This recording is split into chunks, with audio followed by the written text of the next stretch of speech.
Buenas tardes. Hola, profe, buenas tardes. Buenas tardes, profesora.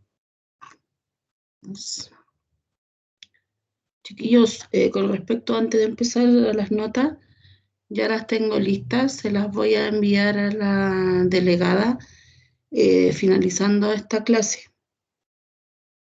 ¿Ya? Para que no me hagan preguntas respecto a las evaluaciones.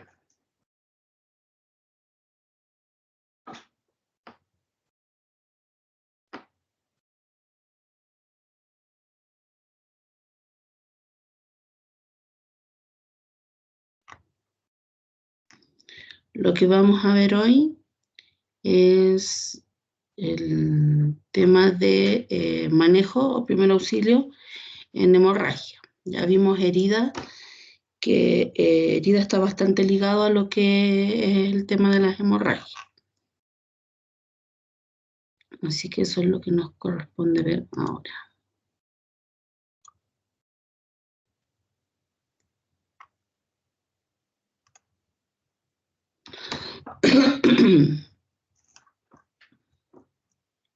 Si hay algo que no se entiende, o voy muy rápido, me avisan, por favor.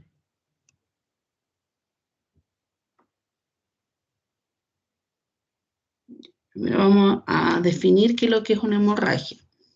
Una hemorragia es la salida o la pérdida de sangre desde el interior del sistema circulatorio, es decir, de un vaso sanguíneo, debido al rompimiento, a la rotura de este vaso sanguíneo, ya sea por una forma espontánea o por traumatismo. ¿A qué me refiero de una forma espontánea? Tenemos roturas de vasos sanguíneos muchas veces sin que tengamos traumatismo. A veces es por el aumento de la presión sanguínea que el vaso se rompe y comienza a sangrar hacia el exterior o hacia el interior del cuerpo, ¿ya? Pero principalmente hacia el intersticio, ¿ya? Siempre es importante que nosotros cuando tengamos una hemorragia valoremos la cantidad y la velocidad con que sale esta sangre, ya que mientras mayor sea la cantidad, ¿ya? Mayor es el riesgo de sufrir un estado de shock hipovolémico, ¿ya? Y si ese shock, ¿ya? Y esa salida indiscriminada de sangre hacia el exterior no se revierte, no se trata, no se controla, pudiésemos llegar hasta la muerte, ¿ya? Porque vamos a quedar sin una volemia o una cantidad de sangre circulante. Generalmente nuestro cuerpo no puede tolerar una pérdida de sangre que sea mayor al 20%. Ya nuestra volemia generalmente es de 6 a 7 litros. En los varones es mucho mayor que en las mujeres, ¿ya? Por lo tanto, si de 6 litros hablamos de un 20%, ¿ya? El 10% de 6 litros son 600 ml, ¿ya? Y el 20% vendrían a ser, ¿cuánto? 1200, ¿ya? Casi un litro, ¿ya? Por eso que se dice que en adultos esa equivalencia de 20% del total de la volemia equivale a una pérdida sanguínea de un poco más de un litro, ¿ya? Y en los niños de 100 a 200 ml ya se considera como una pérdida grave, porque obviamente la volemia del niño es menor. Volemia es el total de sangre circulante en el sistema circulatorio. Eso es volemia. ¿Ya? Toda pérdida sanguínea que nosotros tengamos debe ser controlada cuanto antes, sobre todo si es abundante, ya si sale con fuerza. Y cuando se produce una hemorragia, el organismo va a poner en funcionamiento una serie de mecanismos de compensación o de regulación, primero para formar un coágulo que haga un tapón hemostático en el lugar donde se rompió el vaso sanguíneo, ya para impedir más salida de sangre y así controlar la hemorragia. Eso a veces no es posible, ya porque la herida o el lugar donde está roto el vaso es digamos, muy extensa. Y al hacer muy grande, el solo hecho de formar un tapón plaquetario o de coagulación no va a ser posible para controlar la hemorragia. Ya, por lo tanto, ahí es donde tenemos que utilizar otros mecanismos para poder hacer el taponamiento de la salida de esta sangre. Y ahí vamos a necesitar los primeros auxilios para poder hacer la hemostasia, que la hemostasia es la detención del sangrado. Estasia, detención, y hemo, de sangre. Nosotros podemos clasificar la hemorragia de acuerdo a diferentes criterios. ¿Ya? Acá tenemos presentes 3 criterios principales. El primero de ellos es según el lugar donde se vierte la sangre, es decir, donde cae o donde se produce esta sangre, principalmente hacia dónde sale, desde el vaso hacia dónde sale la sangre. Tenemos la hemorragia interna, que esto quiere decir que la sangre cae dentro de una cavidad o dentro del mismo lecho corporal. Por ejemplo, no sé, sangra la arteria femoral y la sangre queda dentro, coleccionada dentro de lo que es el tejido intersticial, subcutáneo, músculo de la pierna. ¿Ya? Tenemos una hemorragia externa, que es aquella donde la sangre sale al exterior, generalmente producida por heridas, ¿ya? Donde heridas cortopunzantes, donde la sangre desde el vaso sanguíneo brota o sale hacia el exterior. Y en tercer lugar tenemos una hemorragia exteriorizada, ¿ya?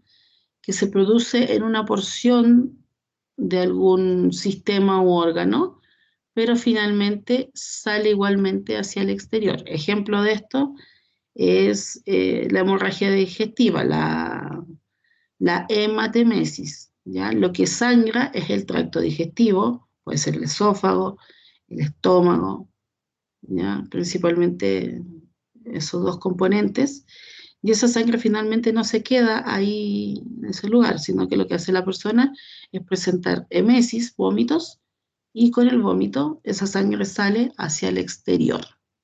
Por eso se llama exteriorizada.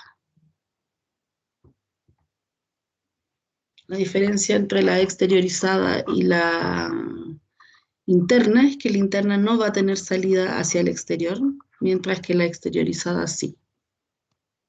Otro ejemplo de exteriorizada es la hemoptisis. Ya una persona que está sangrando la parte traqueobronquial, la parte pulmonar, ya, y tiene tos, y mediante la tos esa sangre sale hacia afuera en el esputo o en la secreción respiratoria que tiene la persona. El segundo criterio para clasificar una hemorragia es de acuerdo al tipo de vaso que se lesionó, es decir, desde dónde proviene el sangrado. ¿Ya? Tenemos capilar, que el sangramiento capilar proviene de un vaso capilar. Generalmente es la hemorragia que se conoce como hemorragia en napa. Tenemos la hemorragia venosa, donde el vaso sanguíneo que está sangrando, que está roto, que sufrió el traumatismo, es una vena, ¿ya? Y tenemos finalmente la hemorragia arterial, donde el vaso lesionado es la arteria. Acá, en cuanto a gravedad, la hemorragia arterial siempre va a ser la más grave, porque una arteria, ustedes saben que lleva pulso, ¿ya? Por lo tanto el sangrado va a ser pulsátil, se va a eliminar mayor cantidad de sangre, ¿ya? Y obviamente tenemos que manejarla y controlarla mucho más rápido que una hemorragia venosa y que una hemorragia capilar. Y según la pérdida sanguínea, es decir, la cantidad en volumen de sangre que se pierda, ya nos va a hablar de la gravedad del cuadro, y podemos dividirla en una hemorragia leve, una hemorragia moderada y una hemorragia grave.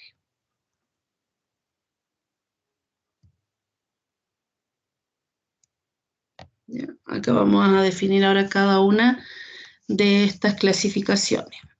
De acuerdo al lugar de producción o hacia donde se vierte o donde cae la sangre, tenemos la interna, que aquí la sangre no sale al exterior, queda retenida al interior del organismo en alguna cavidad, ¿ya? Está generalmente provocada por impactos contundentes a nivel abdominal, torácico o craneal, ¿ya? Generalmente son hemorragias que son silenciosas, no es posible percibirla a simple vista, ¿ya? Porque a lo mejor va a estar sangrando, tuve un accidente de tránsito, mi tórax chocó contra el volante y tal vez me fracturé alguna costillita por ahí y está sangrando porque la costilla se incrustó en tejido pulmonar y está sangrando eso, ¿ya? A simple vista yo no voy a ver el sangrado, ¿ya? Pero después, posteriormente, cuando ya haya sangrado una cantidad importante, van a haber signos y síntomas que me van a orientar a pensar de que hay un sangrado interno, ¿ya? Eso pasa y yo diría que es la que a veces hay que tenerle más ojo, ¿ya? No nos podemos dejar llevar por una persona que dice, no, estoy en súper buenas condiciones, pero no nos manifiesta ningún, digamos, pérdida externa, porque finalmente las pérdidas pueden estar en la parte interna. En segundo lugar tenemos las externas. Acá la rotura del vaso es con salida de sangre directa al exterior. Son provocadas por traumatismos directos con desgarro de piel, cortes o fracturas abiertas, ¿ya? Y se observa la sangre fluyendo a través de la herida, ¿ya? Es decir, la podemos ver, la vamos inmediatamente a visualizar. Y en tercer lugar tenemos las que se producen en el interior y toman contacto con el exterior por medio de orificios naturales como la nariz, la boca, el oído, el recto, la vagina, ¿ya? A eso se llaman exteriorizadas. Por ejemplo, si la sangre sale por la nariz, se le denomina epistaxis, ¿ya? Si la sangre sale por la boca, ahí tenemos que diferenciar si viene de la parte digestiva, va a ser hematemesis, y si viene de la parte respiratoria va a ser hemoptisis, ¿ya? Cuando sale por el oído la sangre se llama otorragia, ¿ya? Si sale por el recto, rectorragia, y si sale por la vagina generalmente es una metrorragia.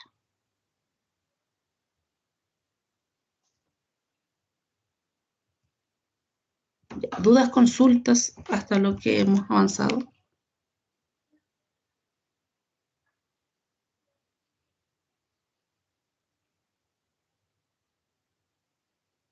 No, profe, todo claro hasta el momento.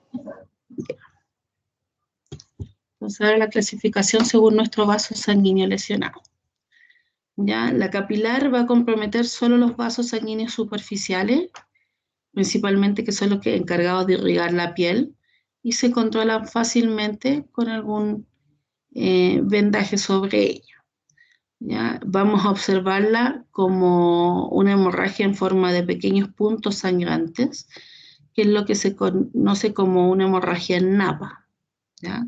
Ustedes van a presionar la zona de la hemorragia o van a limpiar esa cantidad de sangre que ha brotado hacia el exterior e inmediatamente van a ver que se van a formar nuevos puntitos de sangre, ¿ya? Y eso porque va a seguir sangrando.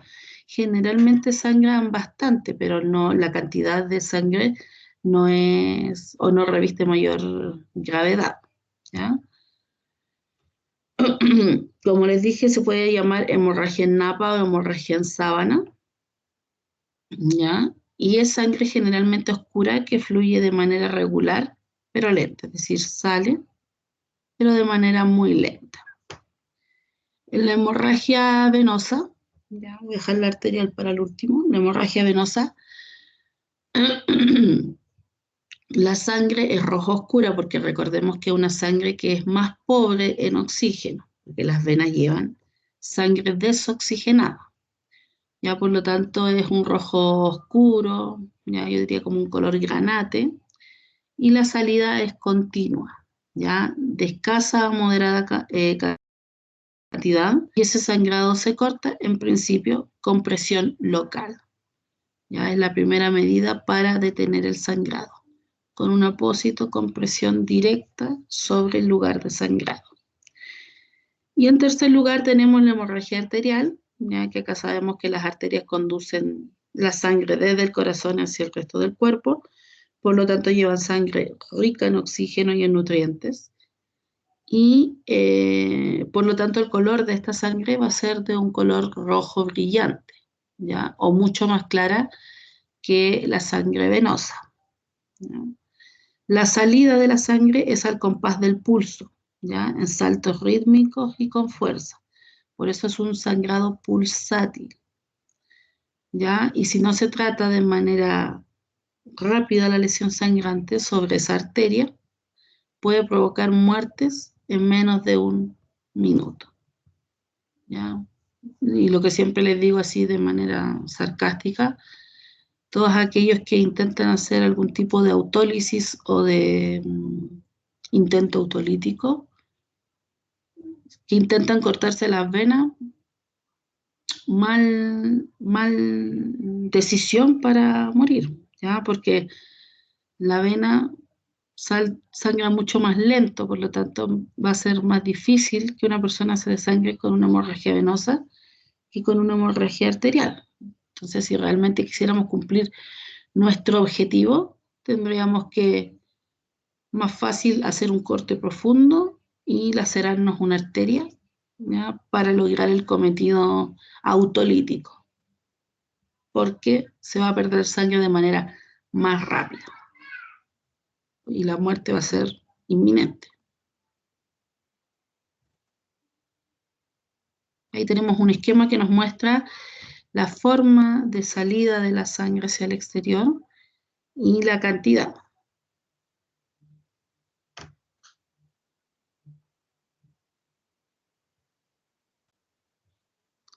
Y de acuerdo a la gravedad, vamos a tener las leves, en donde se pierde entre 500 ml a un litro, 1000 ml. Las moderadas, que se pierde entre 1 litro a 2 litros de sangre. Y las graves, donde la pérdida es superior a 2 litros. ¿Ya? Perder 2 litros de volemia es ya bastante importante, por eso se habla de gravedad cuando hay una pérdida superior a 2 litros de sangre.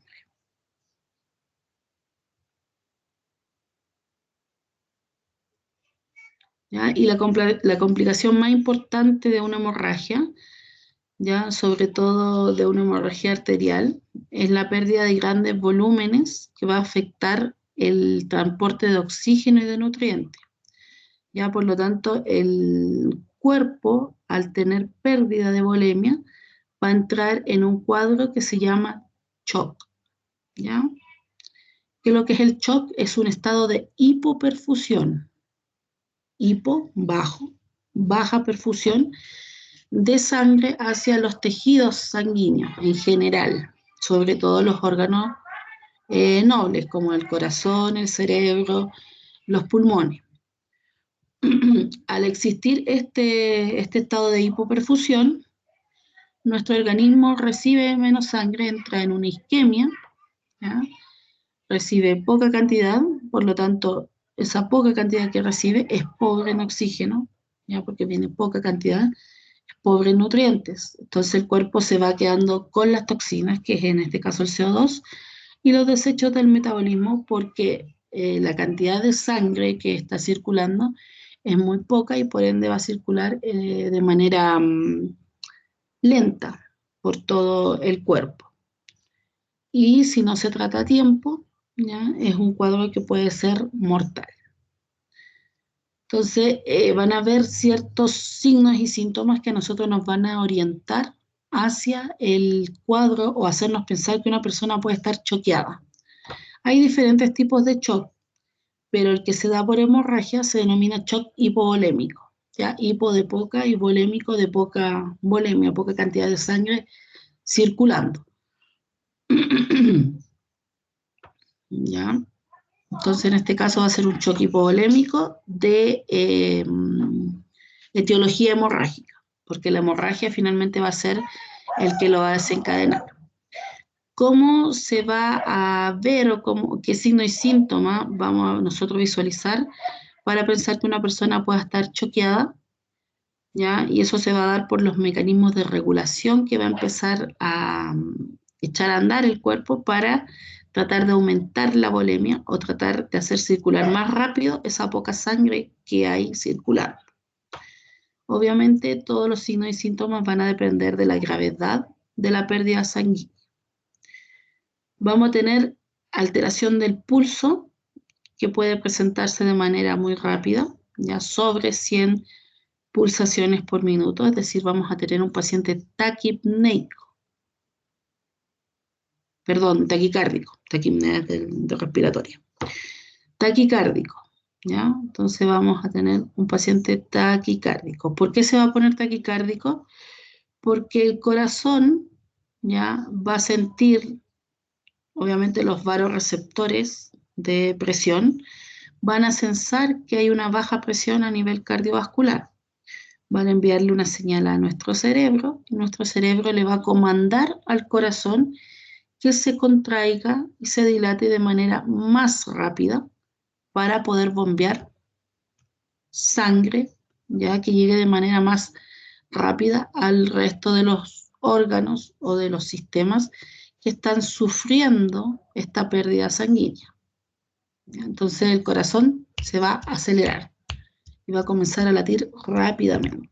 Entonces, el primer signo y síntoma que nos puede orientar hacia un shock es la taquicardia. A su vez, si nosotros palpamos el pulso de este paciente, lo vamos a sentir que es rápido, en frecuencia de latido, pero a veces va a ser difícil palpar, ¿ya? Por eso se va a decir que es débil, porque donde late tan rápido va a ser difícil sensarlo, ¿ya? Palpándolo. O bien incluso podemos sentir que está hasta ausente, ya porque la palpación no es óptima porque es demasiado rápida la cantidad. Después vamos a tener respiración rápida, ya vamos a tener un paciente taquipneico con más de 20 respiraciones por minuto, porque acá como estamos intoxicando, nuestro cuerpo se está intoxicando con el CO2 que no está sacando la sangre, vamos a buscar una regulación respiratoria para eliminar CO2 al exterior, y en este caso va a ser empezar a respirar de manera más rápida para poder eliminar más CO2. ¿Ya? Vamos a tener piel pálida, fría y sudorosa, y esto sucede porque el sistema nervioso necesita garantizar que la poca sangre que hay llegue a los órganos nobles, como cerebro, corazón, pulmón principalmente. Entonces le va a quitar riego sanguíneo a otros sistemas menos importantes, ¿ya? O que pudiesen sobrevivir con menos sangre. Y en este caso va a ser principalmente el sistema renal, ¿ya? Y todo lo que son las pielifanerios, ¿ya? Por lo tanto, ahí nosotros vamos a ver una piel pálida, va a estar fría porque no va a tener mayor irrigación, va a estar sudorosa. A nivel renal vamos a ver poca producción de orina, así que podemos tener un paciente desde que genere poca orina hasta que no genere nada de orina, es un paciente anúrico. ¿Ya? Vamos a tener pupilas dilatadas, alteración del nivel de conciencia. Recordemos que tal vez mientras mayor sea la pérdida, menos sangre va a llegar a este órgano noble que va a ser el cerebro, y el cerebro funciona en razón de oxígeno y glucosa. Por lo tanto, si no le llega sangre oxigenada y con glucosa, vamos a empezar a caer en un estado de alteración de la conciencia, que va a ir desde lo más leve, desde el letargo, eso así como que me estoy quedando dormida, hasta finalmente, ya cuando el shock sea en un estado avanzado, llegar a la pérdida completa de la conciencia, es decir, un paciente inconsciente. Ya vamos a sentir sed debido a la pérdida de líquido del organismo y pudiesen haber también náuseas y vómitos. Pero yo diría que los tres clásicos van a ser taquicardia, ¿ya? Alteración de conciencia, taquipnea, y si tomamos o controlamos la presión arterial vamos a encontrar un paciente hipotenso, ¿ya? Y obviamente al avanzar el shock esos signos vitales van a ir cambiando. Desde un paciente taquicárdico al principio a un shock ya que está establecido y que ya no hay vuelta atrás para revertirlo, vamos a tener un paciente bradicárdico al final de la etapa del shock. ¿Se entendió lo que es el shock?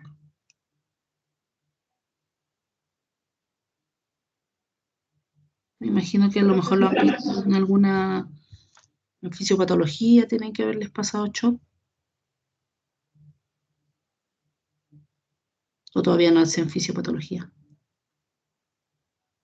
Todavía no, profe. Ah, verdad que ustedes son de segundo. Ya. Pero probablemente después con el tiempo en fisiopatología o en médico quirúrgico vean shock y ya van a tener un poco de una noción de qué es lo que es el estado de shock. Ya, entonces no hay dudas con el estado de shock.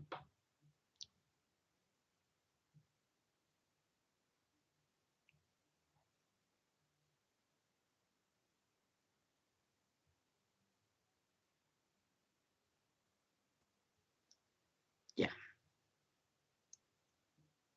Vamos a hablar de dos procesos que van a ser importantes a la hora de controlar una hemorragia. Uno de ellos es la coagulación, que es un proceso fisiológico, ya que se inicia de manera inmediata una vez que se ha provocado el daño del vaso sanguíneo. ¿Ya? En esta cascada de coagulación, porque es una serie de eventos tras otro, o cadena de coagulación, como quieran llamarlo, lo primero que sucede es que se produce una intensa vasoconstricción. Es decir, todo el sistema arterial venoso se vasocontrae, cierra sus lúmenes.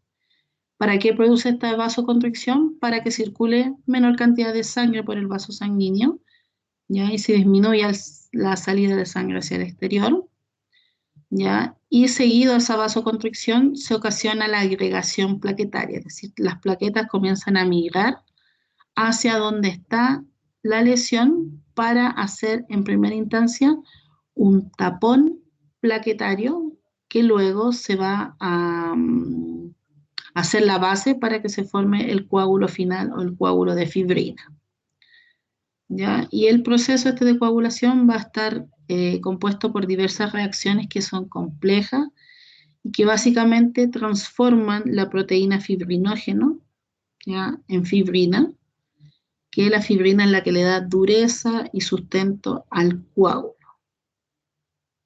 ¿ya?, o a la costra que nosotros decimos ahí, porque finalmente es un coágulo. Posteriormente ese coágulo se va secando, va perdiendo todo el material líquido, el suero, y después eso se forma o se transforma en una costra, cuando generalmente tenemos una herida hacia el exterior, ¿no es cierto? Lo que conocemos nosotros como costra, es cuando el coágulo ya está seco.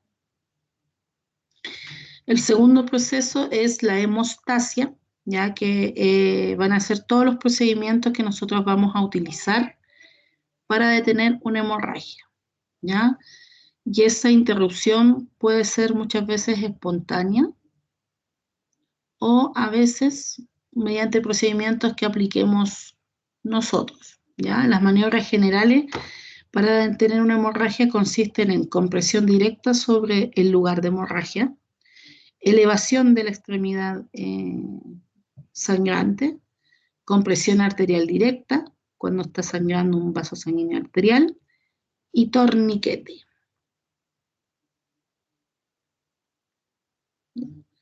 Entonces el objetivo de tratar una hemorragia primero va a ser controlar esa hemorragia, impedir y reducir los efectos de shock, ¿ya? Es decir, impedir que se desencadene este cuadro, reducir los riesgos de contaminación y disponer de un traslado seguro del paciente hacia el hospital. Vamos a empezar con el primer paso y el más básico, que es la compresión, perdón, la presión directa sobre la herida o el sitio sangrante. Acá lo que tenemos que hacer es colocar apósito o compresa, o si en nuestra casa no tenemos ni apósito ni compresa, pensando en una atención de primer auxilio, colocar cualquier toalla, sábana, ojalá sea de un material absorbente, que obviamente esté limpia, directamente sobre la herida. Ya vamos a ejercer presión de forma continuada, y si esa compresa se empapa, es decir, el sangrado sobrepasa la capacidad de absorción de la compresa, no debemos retirarla. Debemos poner otra encima hasta llegar hasta un total de 3 apósitos o compresas. ¿Ya? ¿Por qué no se debe de retirar? Porque si nosotros retiramos la primera compresa, vamos a hacer destrucción del coágulo que se está formando en el lugar y vamos a reactivar la hemorragia. ¿Ya? Por lo tanto, evitar hacer eso. Si se empapa, se vuelve a colocar otra compresa apósito sobre esa. Y si la hemorragia es persistente a pesar de los 3 apósitos que yo tengo en el lugar, debo colocar un vendaje compresivo sobre estos apósitos. Ya, ojo que el vendaje compresivo tiene que ser de una presión que no sea ni muy floja, ¿ya? Ni muy excesivamente apretada, ¿ya? Porque ahí voy a cortarle la irrigación hacia el resto de la extremidad si lo pongo muy, digamos, muy apretado el vendaje. ¿Ya? Tiene que presionar para que detenga la hemorragia, pero no para que deje de irrigar el resto de la mano, ¿ya? O no puedo dejarlo suelto para que no controle nada, ¿ya? Este método es un método que es aplicable y es efectivo generalmente para hemorragias capilares y venosas. Para la arterial no nos va a servir. ¿Ya? Y si no tuviéramos gasas u otra alternativa, ahí podemos presionar con la palma de la mano. Pero obviamente para que sea de una manera más limpia, sin contaminación nuestra, porque recordemos que la sangre es un fluido, la palabra no es tóxico, ya es un fluido de alto riesgo. ¿Ya? Lo ideal es que no pongamos nuestras manos en contacto directo con la sangre de otra persona. Obviamente si es un familiar eso no nos va a importar, pero por ejemplo si no es un familiar, ¿ya? Entonces ahí tenemos otra imagen de la aplicación directa sobre las heridas de una hemorragia. ¿Ya? Aplicar directa, aplicar apósito si es necesario sobre ese, un tercer apósito, y si ya con el tercer apósito no pasó nada, sostenga el apósito con un vendaje compresivo.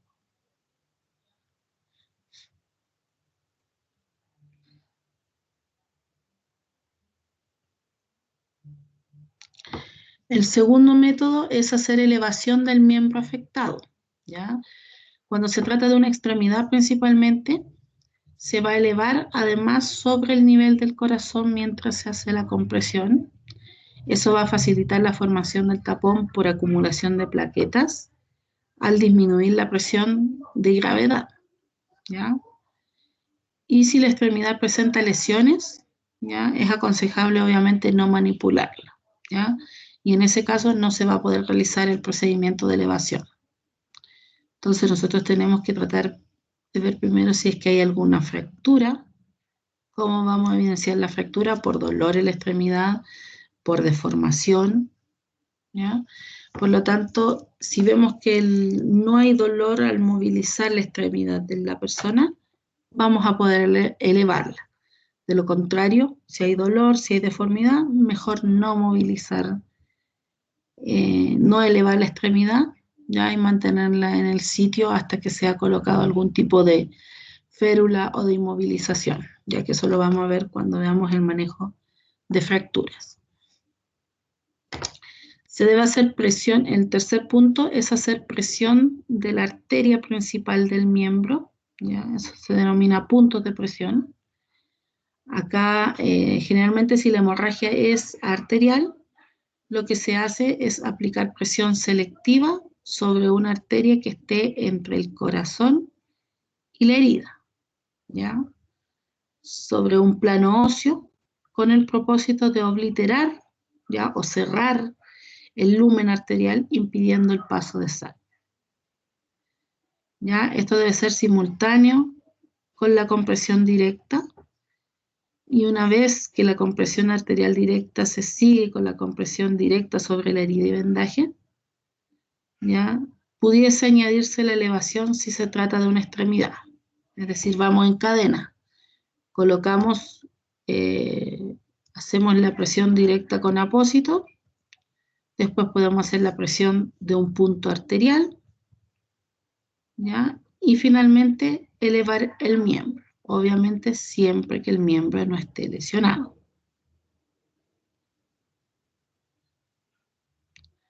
¿Ya? Y si se trata de una extremidad inferior, por ejemplo en arteria o fémur, hay que presionar la arteria contra el hueso femoral con el paciente acostado en decúbito supino.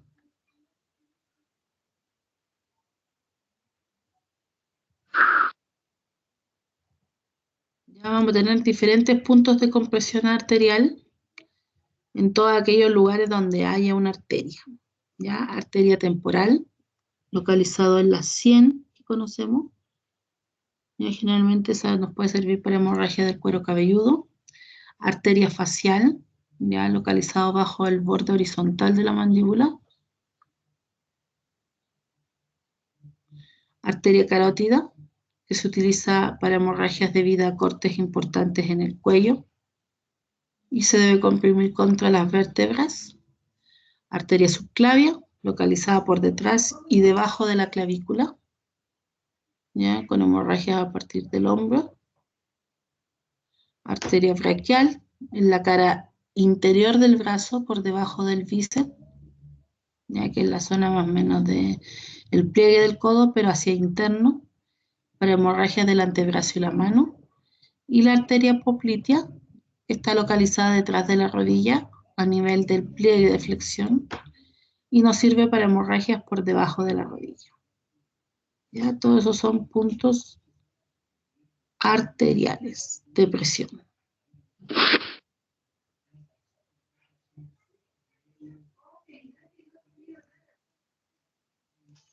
Y finalmente tenemos el torniquete, ¿ya? El torniquete se utiliza en situaciones extremas. ¿Cuáles son esas situaciones extremas? Cuando ha habido fracaso de los procedimientos anteriores, ¿ya? Cuando ha habido amputación traumática de un miembro y cuando hay liberación de un miembro aplastado, ¿ya? Es decir, cuando hay una herida por aplastamiento, ¿ya? Donde se ha mantenido ese miembro aplastado por más de 30 minutos. Recordemos que cuando vimos heridas por aplastamiento dijimos que al liberarla se iba a producir una serie de factores inflamatorios y de tóxicos que se producían del rompimiento, de la degradación de los miocitos, del músculo en general, lo que se conocía como rhabdomiólisis. Entonces, para evitar que caigan al torrente sanguíneo todos esos desechos, se hace utilización del torniquete. Ya el material tiene que ser un objeto blando, de tela o goma, puede ser de unos 5 o 6 centímetros. Y la aplicación se hace en los miembros de hueso único, en el brazo y muslo, aunque la herida esté más bajo de eso, ¿ya? Tiene que ir puesto sobre la herida o por sobre la herida, sin tocar ojalá los bordes de la herida. Y como dijimos, es el último recurso y en ningún caso es el recurso de elección Ya, si se aplica un torniquete, debe siempre de aplicarse con todas las consecuencias que eso puede llevar.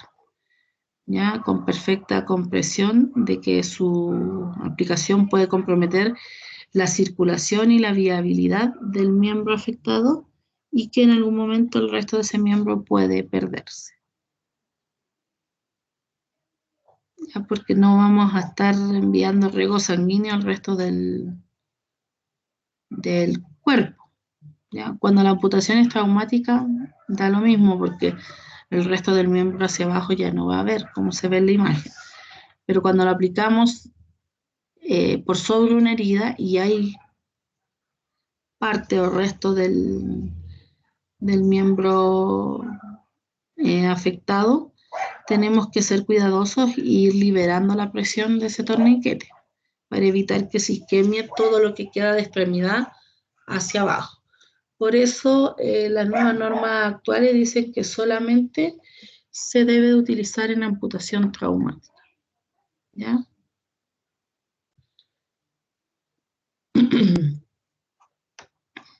¿Ya? Generalmente se utiliza un material de banda ancha, que pueden ser vendas, corbatas, un cinturón ancho, ya el manguito de presión del esfingomanómetro. Ojalá que tengan un acolchado ya para poner sobre la herida, ya que puede ser de gasa o de algún tipo de apósito. Debe ser material no agresivo para los tejidos. No se aplican materiales que sean cortantes o que puedan cortar al comprimir con rebordes pinchos, ya como por ejemplo algún tipo de plástico o algo. Ya, y se colocará idealmente en la raíz de un miembro. No se van a hacer diferencia entre hemorragia venosa o arterial, la única condición que se trate de una hemorragia severa e incontrolable por los medios anteriores. Se indicará la presencia del torniquete de forma perfectamente visible con anotación de la hora en que se colocó, ¿ya? Y en qué extremidad se ha colocado. ¿Y qué riesgos puede tener el torniquete? Lesiones en tejidos, gangrena, desvitalización nerviosa, ya tendinosa, etc.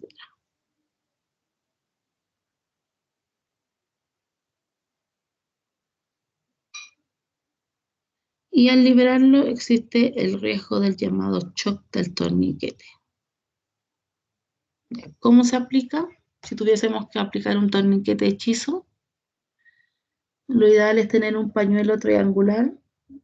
Sobre ese pañuelo triangular dar 2 vueltas con la venda alrededor del miembro, ¿ya? Y realizarle medio nudo. Colocar sobre ese nudo un objeto duro, que puede ser un palo o un lápiz, y realizar 1 o 2 nudos más. ¿Ya? Se empieza a retorcer el palo apretando el torniquete hasta que cese el sangrado. Se inmoviliza el palo con vendaje.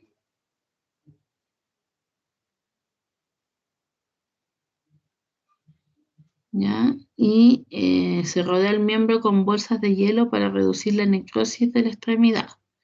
Hay que anotar la hora y el lugar anatómico de la instalación en un cartel perfectamente visible y preferiblemente se coloca en la frente del paciente. De ahí se debe dejar el torniquete a la vista, perdón, a la vista para que se vea bien y se entienda qué es lo primero como lesión grave traumática.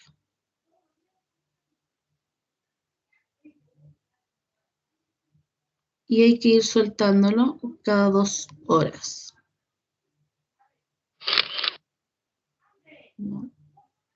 Tenemos la imagen. Anteriormente se cruza un elemento largo como un palo, un lápiz, puede ser común, y se comienza a girar en un sentido, o sea, de ir cortando la irrigación sanguínea hacia el miembro. Y posteriormente se debe de estabilizar el nudo que se hizo.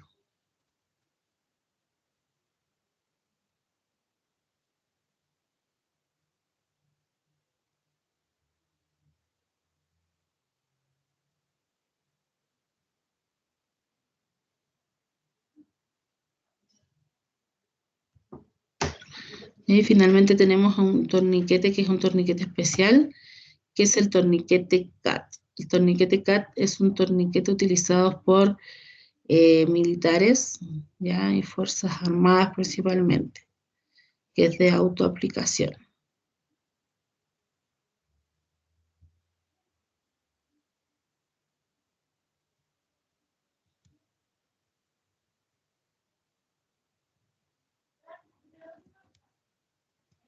Entonces, en el manejo tenemos la compresión directa y elevación, compresión arterial y en última instancia torniquete.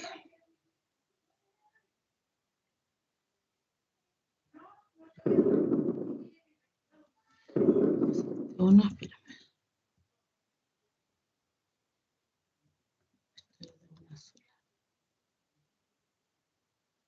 Ya, entonces la compresión directa y elevación, vamos a utilizar un apósito lo más limpio posible. Presionamos por un tiempo mínimo de 10 minutos, elevamos el miembro afectado, transcurridos los 10 minutos se alivia la presión y debiese haberse detenido el sangrado y se traslada a un centro asistenciario, ¿ya? O sanitario.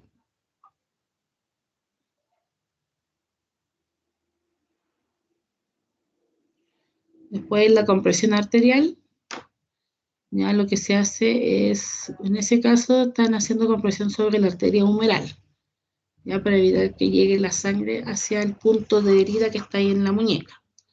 ¿Ya? Entonces la arteria humeral tiene su trayecto por debajo del músculo bíceps del brazo, ahí se le aplica la presión directa, ¿ya? Y en el caso de que sea en extremidad, en la extremidad inferior, se utiliza la arteria femoral que se comprime a nivel de la ingle o de la cara interna del muslo.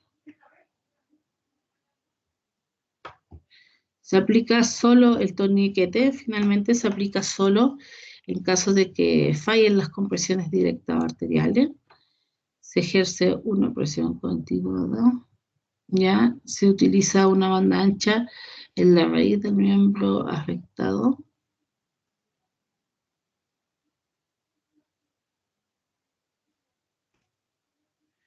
Y finalmente se anota la hora de colocación en el lugar visible del accidentado. Entonces, si hacemos un algoritmo, ya al tener una hemorragia, se hace compresión directa. Si la compresión directa funciona, si se mantiene la compresión, se venda y se evacúa. Si no funciona la compresión directa,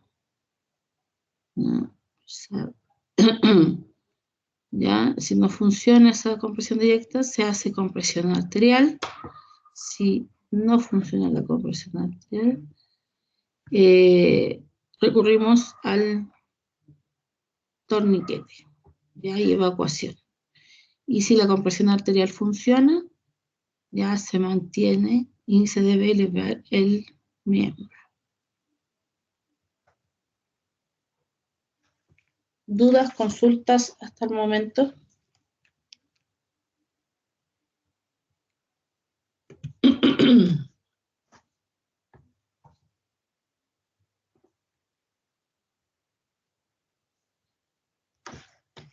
No pregunto ninguna.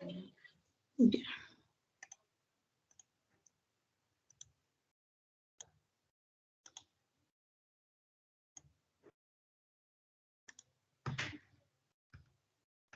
Déjame ver una cosa.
Hemorragias. Las hemorragias son pérdidas anormales de sangre de los vasos sanguíneos. Esta pérdida de sangre puede ser al exterior o en una cavidad interna del cuerpo. También se pueden dañar diferentes tipos de vasos sanguíneos. La mayoría de estas no desencadenan ningún proceso de naturaleza mortal, aunque cuando la cantidad de sangre perdida es importante, pone en peligro la vida de la persona. Las hemorragias son posibles de clasificar de la siguiente manera: por su tipo: arterial, sangre roja y brillante; pulsátil, esto es al ritmo de los latidos del corazón, es grave debido a que se pierde gran cantidad de sangre; venosa, sangre oscura, sale en flujo continuo; capilar, sale a gotitas. Según su naturaleza: interna, hemorragias digestivas; externa, heridas. Las hemorragias pueden ser espontáneas, por deficiencias en coagulación sanguínea, por toxicidad o efectos secundarios de medicamentos, por envenenamiento, por lesiones ulcerosas externas como consecuencia de traumatismos en que además se ha lesionado secundariamente un vaso sanguíneo, por lesiones ulcerosas internas, como sería el caso de una hemorragia digestiva. Es por la ruptura de un gran vaso en la mucosa gástrica lesionada. Eventualmente puede ser causado por estrés, especialmente del trauma. Traumáticas, que son las más frecuentes, y es por ruptura de vasos sanguíneos. Hemorragias externas. ¿Qué hacer? La detención de la hemorragia, arterial o venosa, de grandes vasos se lleva a cabo mediante procedimientos mecánicos o físicos. Coagulación sanguínea. Corresponde a una serie de procesos biológicos cuyo propósito es detener la hemorragia. En condiciones normales se produce espontáneamente y puede ser suficiente para producir hemostasia, es decir, la contención de la hemorragia.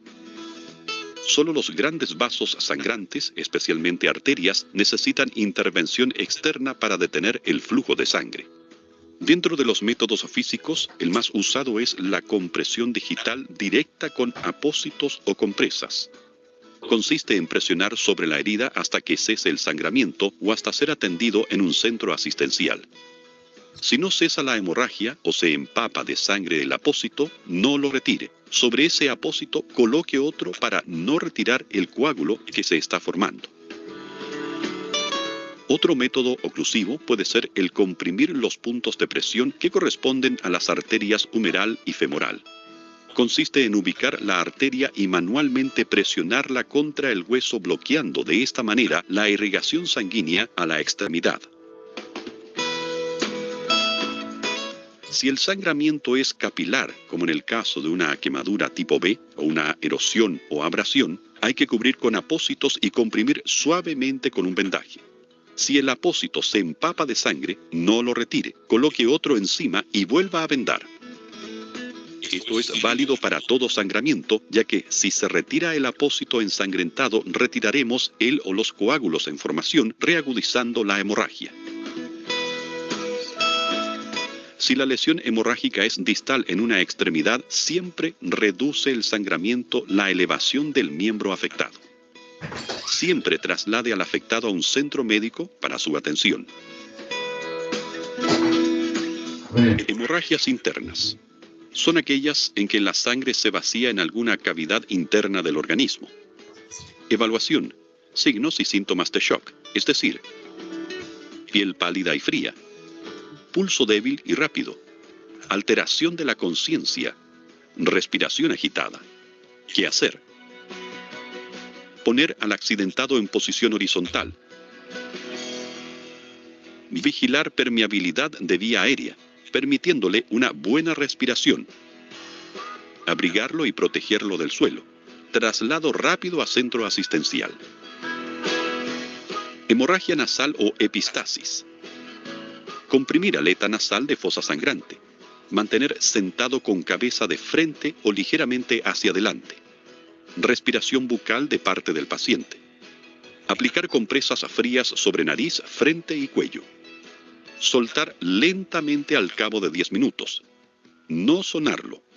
Si persiste el sangramiento, traslade a un centro asistencial para taponamiento.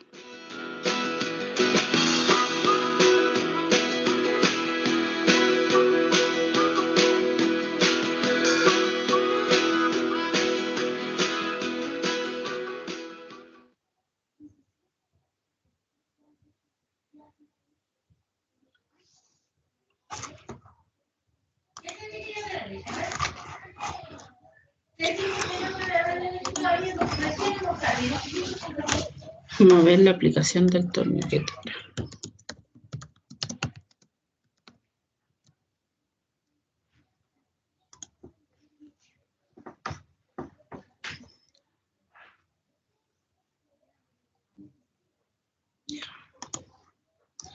Torniquete hechizo primero. Cuando nos encontramos con una hemorragia masiva que no responde a los tratamientos habituales de compresión directa sobre la herida, de elevación del miembro, de aplicación de un vendaje compresivo, recurrimos a un elemento como el torniquete. Los servicios de emergencia disponemos de dispositivos adecuados para esta práctica, vienen preparados para ello. Pero cuando no disponemos de ello, o si usted se encuentra en esta situación, ¿cómo puede solventarlo? Una forma que tenemos de hacer un torniquete de emergencia o de fortuna es mediante un trozo de tela que será amplio de entre 5 y 8 centímetros que colocaremos por encima de la herida, al cual realizaremos un nudo. Después cogeremos un palo, que en el caso de casa puede ser un cucharón, puede ser un cazo de cocina, haremos un segundo nudo y sobre esto empezaremos a anudar hasta que veamos que la hemorragia ha sido parada. Una vez que comprobemos que la persona ha dejado de sangrar, con un segundo trozo de tela anudaremos el palo para que éste no pierda su posición.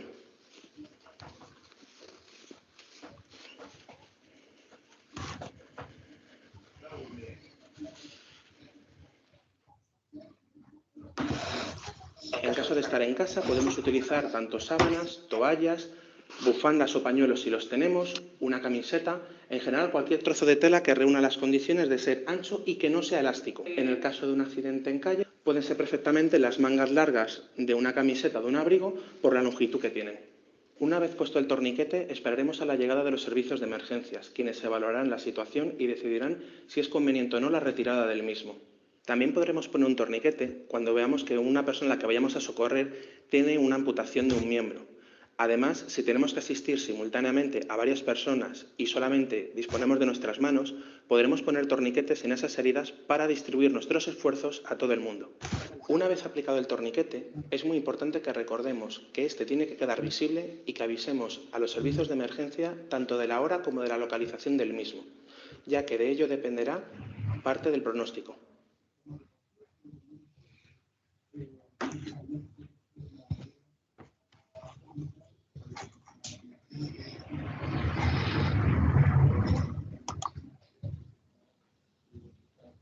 Las hemorragias masivas severas son la causa de muerte en el ambiente prehospitalario más importante.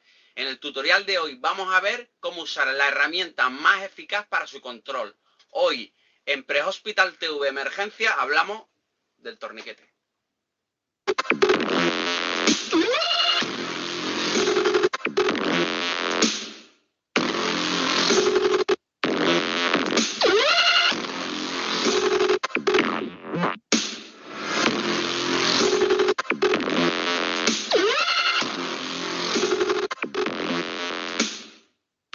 En el tutorial de hoy vamos a ver el uso del torniquete. Es cierto que siempre le ha rodeado un halo de misterio y de suspicacia a la hora de utilizarlo, pero hay multitud de estudios actuales que evidencian su uso. Las complicaciones son mínimas y en cualquier caso la relación riesgo-beneficio es indiscutible. Por lo tanto, el torniquete salva vidas. En principio se empezó a usar en ambientes de combate, pero ya ha pasado a las zonas civiles y lo usan tanto civiles como sanitarios. Se usa para heridas exsanguinantes de tipo arterial. Cuando tenemos ese tipo de heridas, son hemorragias que pueden provocar la muerte en pocos minutos. Por lo tanto, hay que actuar muy rápido. ¿Quién avala el uso del torniquete? Pues lo avalan organizaciones como la ERC en el 2015, PHTLS en su 8ª edición, la AJA en el 2015 y bueno, el consenso de Hartford, que es el comité de expertos en el control de hemorragia y procedimientos tácticos.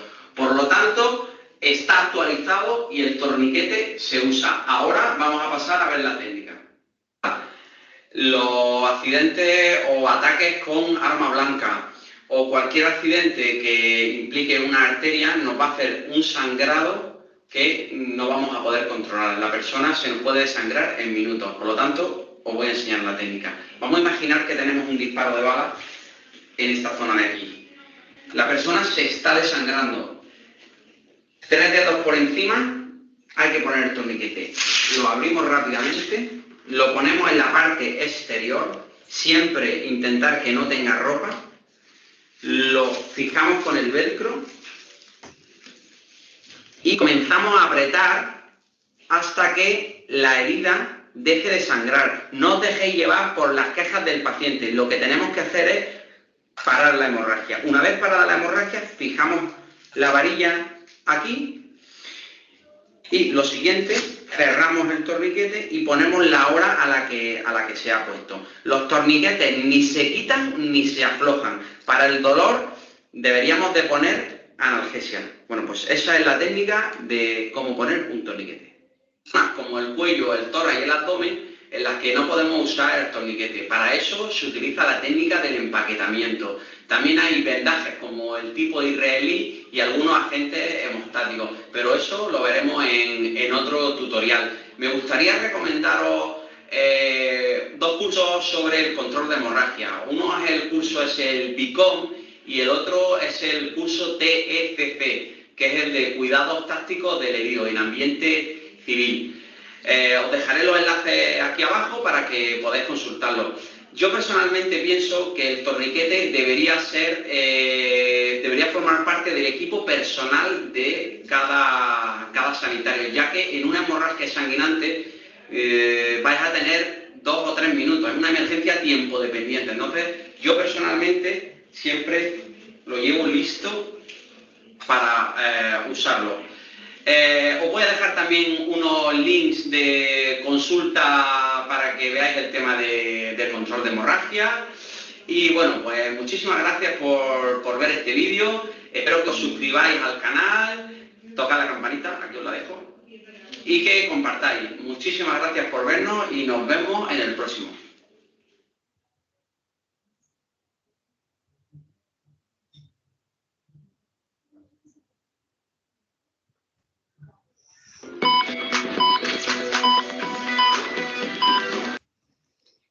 Ya.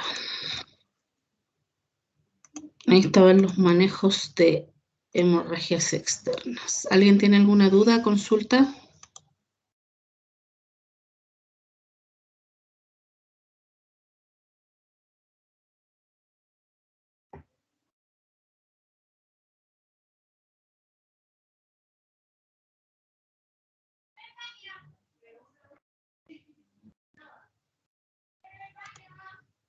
¿Dudas? No, profe. Ya. Vamos a ver si alcanzamos a ver lo último, que es la hemorragia interna, para finalizar con hemorragias.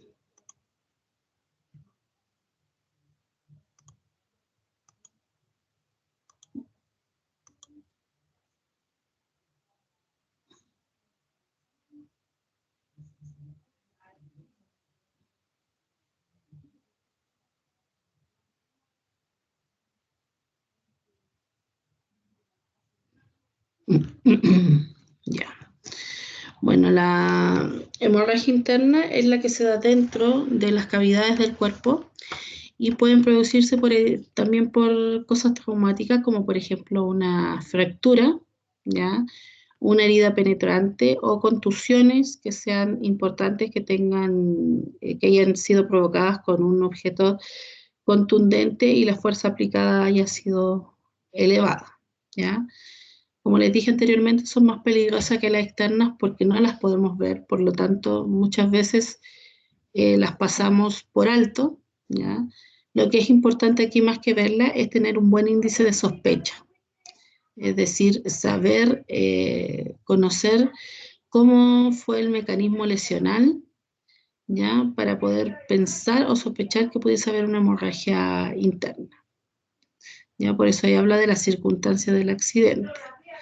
Ya saber si tenemos fracturas o no internas, traumatismo o golpes violentos, sobre todo en lo que es tórax y abdomen. ¿Ya? Y espontáneas si es que los pacientes tienen antecedentes de úlceras sin diagnosticar, o si hacen consumo indiscriminado de AINES, por ejemplo, que tienden a producir úlceras. Ya tener en claro todos esos antecedentes. En cuanto a la sintomatología, ya hablamos que va a haber una alteración de conciencia, ya desorientación espacial e incluso pérdida de conocimiento, palidez intensa, sudoración fría, ya hay piel sudorosa, aumento de la frecuencia respiratoria, pulso débil y rápido, taquicardia, ya relleno capilar superior a 2 segundos, ¿ya? Dolor, sed, zonas moradas en la piel después de una herida violenta, lo que se conoce como un hematoma, y observar la salida de sangre por los orificios corporales, nariz, oído, boca. Ya todo ello nos van a orientar si es que va a haber o no un shock hipovolémico. Acá tenemos el signo del yene capilar, ¿ya? Que consiste en presionar la uña de cualquiera de nuestros dedos de la mano, ¿ya? Obviamente al aplicar presión se va a colocar pálido o blanco porque no va a haber llegada de sangre hacia esa zona. Al momento de liberar la presión, debiese retornar de manera inmediata el color a la uña, ¿ya? Y eso tiene que tener un valor menor a 2 segundos. Se tiene que demorar menos o hasta 2 segundos en que se retome el color, digamos, de la uña. Si se retarda, se dice que el yene capilar está enlentecido. Si se demora en devolver la coloración por más de 2 segundos, ahí se dice que hay un yene capilar enlentecido.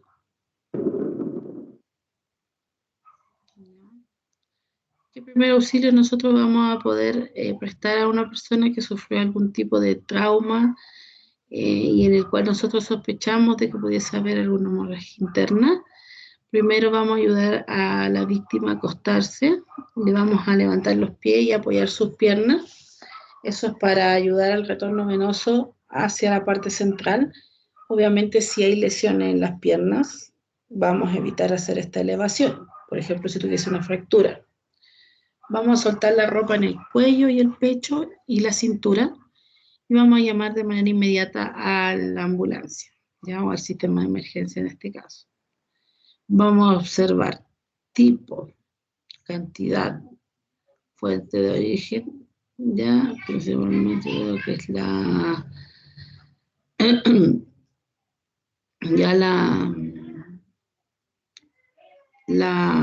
sangre.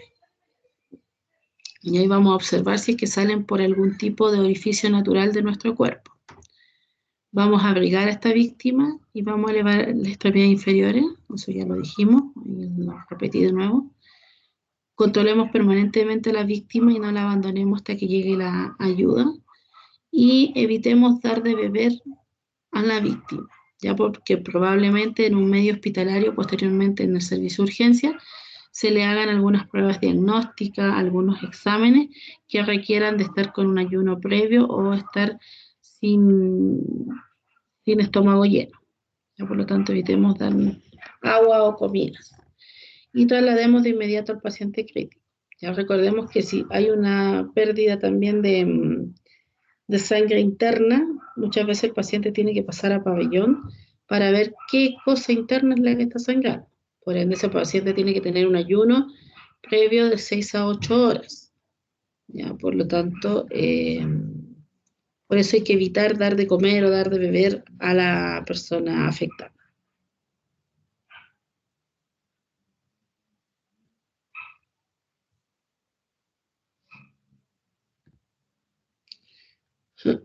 Y en cuanto a lo que es la hemorragia interna exteriorizada,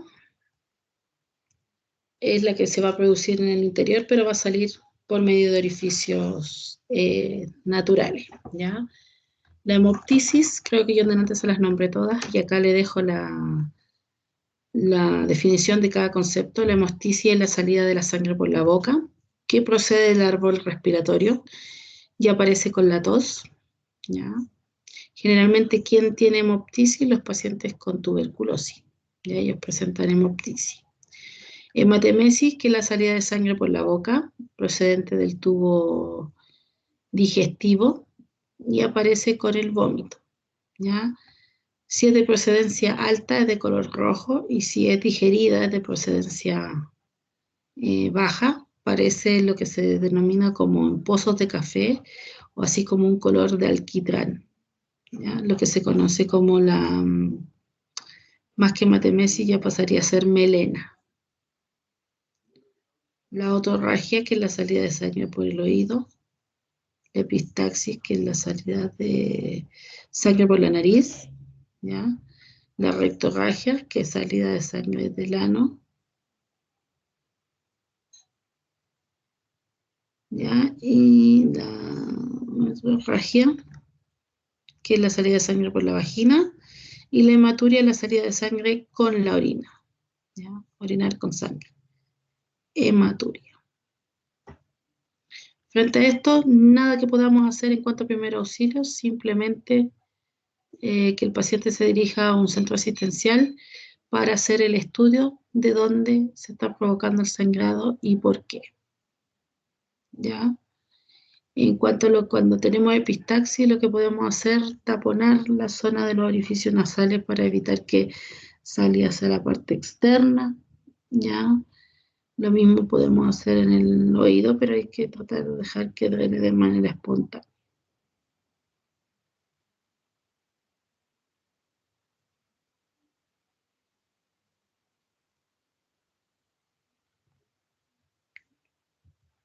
Generalmente la otorragia es producto de un traumatismo encefalocraniano, ¿ya? Sale la sangre a través del conducto auditivo y que puede ser consecuencia de lesiones internas graves, ¿ya? Como es el TEC. Las causas: fuertes golpes, choques, encontronazos, incluso balonazos, ¿ya? Pelotazos sobre la cabeza. Los tipos de otorragia: vamos a tener con traumatismo craneal, cuando hay con o sin pérdida de conocimiento.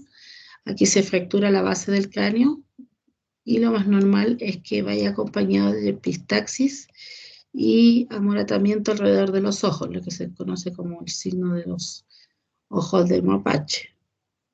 Y si no hay traumatismo craneal, pueden haber pequeñas erosiones, ¿ya?, del conducto auditivo externo.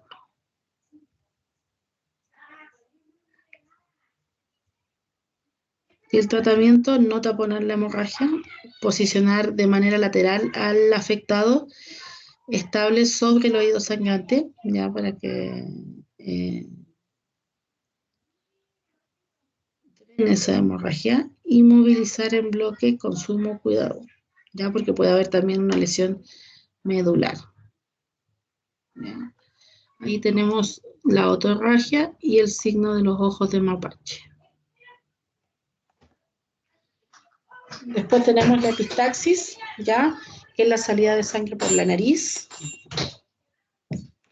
Vamos a tener epistaxis por rotura de alguna pequeña arteriola que está en nuestra fosa nasal, generalmente porque estornudamos o nos rascamos o al momento de sonarnos la nariz. ¿Ya? Y la sintomática, que va a ser debido a enfermedades sistémicas como por ejemplo hipertensión, crisis hipertensivas, la gripe y problemas de coagulación, en donde a veces la persona no ha hecho nada sobre su fosa nasal y comienza a sangrar de manera espontánea. ¿Ya? Las traumáticas por golpes directos en la nariz y las lesiones internas ya importantes en el cráneo. También podemos tener epistaxis y esa epistaxis, ese sangrado pudiese venir de la parte craneal. ¿Qué es lo que debemos hacer si tenemos un paciente con epistaxis? Calmar al paciente, sentarlo con la cabeza recta o ligeramente inclinada hacia adelante. Llenar la fosa nasal durante 4 a 5 minutos. ¿Ya? Aplicar hielo sobre la fosa nasal para favorecer la vasoconstricción. Se me apretó. Ya la vasoconstricción en la zona. Y si no cesa, realizar un taponamiento nasal con gas y hielo, que ese procedimiento va a ser ya realizado en el hospital.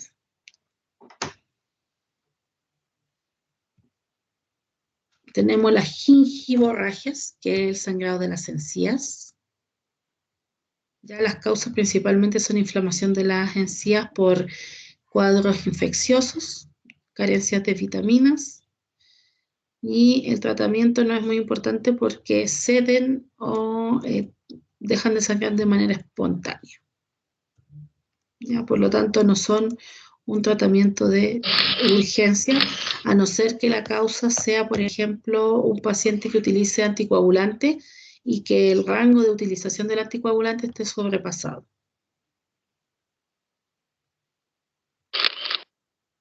La hemoptisis, que es la salida de sangre de la boca, procedente del pulmón, las causas, la tuberculosis, y pueden haber también traumatismos torácicos. Los síntomas surgen al exterior por golpes o excesos de tos, ya tienen un color rojo intenso, mezclada con espuma o burbujas, ¿ya? No apreté de casualidad. Hay síntomas, color rojo intenso y cosquilleo previo en la garganta. El tratamiento es reposo en posición semisentado, colocación de hielo en el tórax, ¿ya? Conservación de la materia expulsada en recipiente y traslado al hospital, porque finalmente hay que estudiar por qué se está sangrando desde la vía respiratoria. Y la hematemesis, emisión de sangre por la boca procedente de la vía digestiva. Se expulsa con el vómito, la sangre es roja oscura acompañada de restos en forma de coágulo. El tratamiento básico, colocar al paciente en decúbito supino, ya con las piernas semiflexionadas, bolsa de hielo sobre el abdomen, traslado a centro hospitalario.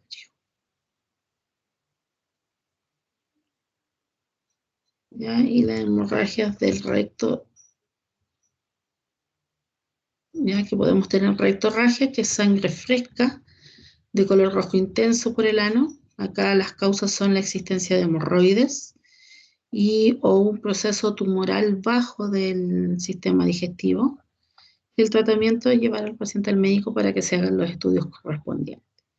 O bien podemos tener la melena, que son deposiciones de color negro intenso, muy malolientes, ya que son pegajosas, así como pastosas, porque la sangre ya está digerida en esas deposiciones. Y la causa es debido a hemorragia a nivel de las vías digestivas altas, ¿ya? Y puede coexistir también con hematemesis, es decir, puede alternarse que un paciente tenga hematemesis y a la vez también tenga melena. Y el tratamiento es traslado hospitalario urgente.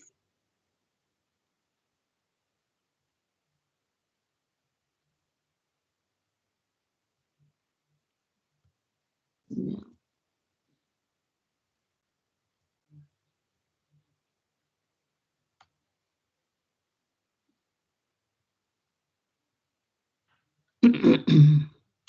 Ya en la hematuria, que es la emisión de sangre a través de la orina, vamos a tener la microscópica, que solamente se va a observar cuando se haga un examen de orina, y la macroscópica, que va a ser la orina teñida con sangre, es decir, nosotros la vamos a visualizar.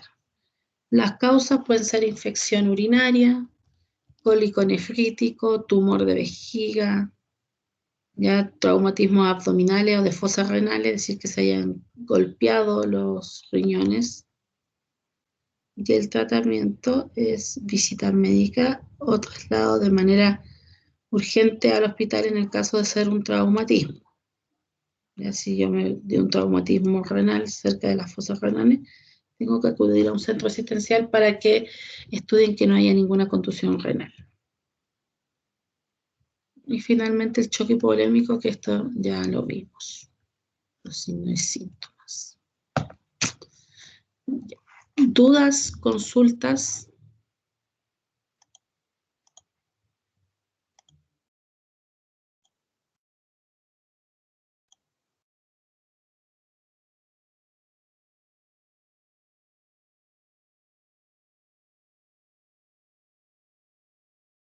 ¿Dudas?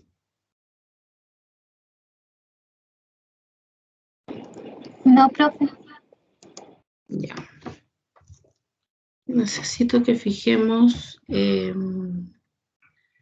fecha para la segunda evaluación.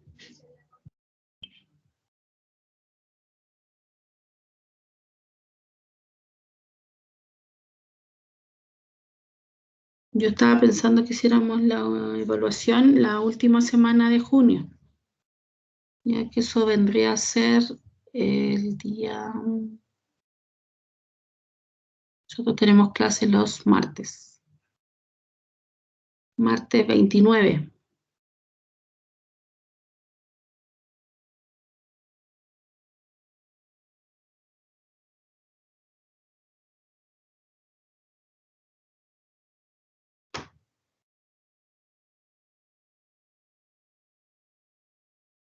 Profe, yo creo que está bien, porque no tenemos ninguna evaluación hasta el momento ese día.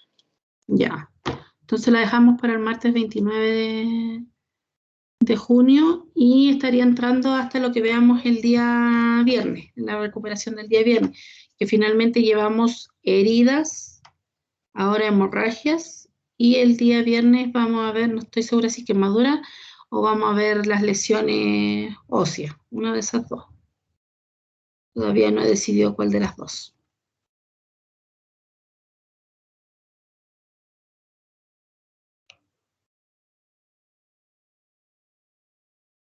Ya, al final serían 3 PowerPoint que tendrían para estudiar para el día 29.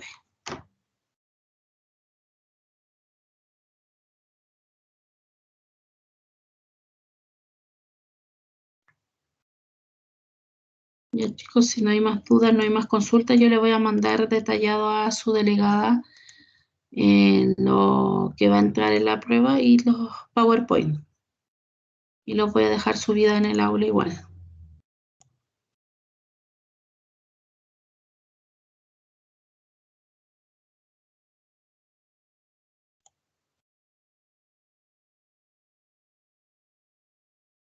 Ya, más ratito les envío una de las pruebas.